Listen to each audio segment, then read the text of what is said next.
Hello बच्चों, let's read the question. In a room containing air, heat can go from one place to another mainly by. So बच्चों हमें consider करना है एक room जिसमें कि कंटेन्ड है एयर. तो एयर मॉलिक्यूल्स दिखा देते हैं डायग्राम में. अब यहाँ पर हमें बताना है कि हीट क्यू जब एक प्लेस से दूसरे प्लेस पर इस रूम के अंदर मूव करेगी तो उसका मोड ऑफ हीट ट्रांसफर क्या होगा. सो बच्चों इसके लिए सबसे पहले तो हम लेते हैं कि हीट ट्रांसफर का एक मेथड है कंडक्शन, जो कि हमें गिवन है ऑप्शन ए में.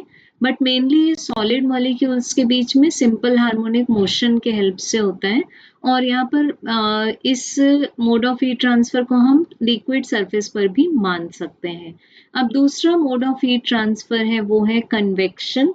सो कन्वेक्शन में यहाँ पर रिक्वायर्ड है कि ग्रेविटी का कंसेप्ट जरूरी है और मटेरियल मीडियम का कंसेप्ट दोनों ही में ही यानी कंडक्शन और कन्वेक्शन दोनों में ही मॉलिक्यूल्स एग्जिस्ट होने चाहिए.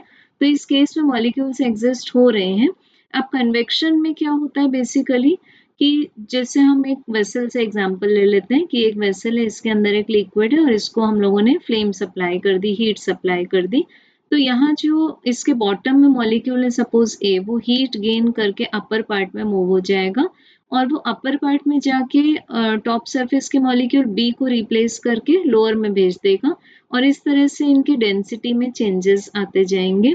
सो ये पूरा लिक्विड कन्वेक्शनल करंट के हेल्प से हीट हो जाएगा. तो सेम ये मेथड अडॉप्ट हो रहा है यहाँ पर इस रूम में.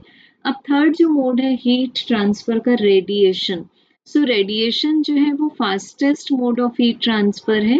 ये इवन वैक्यूम में भी हो सकता है, इसके लिए मॉलिक्यूल्स का होना जरूरी नहीं है. सो बट यहाँ पर हमें पूछा है कि मेनली किसके कारण होगा, तो मेनली होगा बच्चों यहाँ पर due to convection. So correct answer will be option B. Thank you.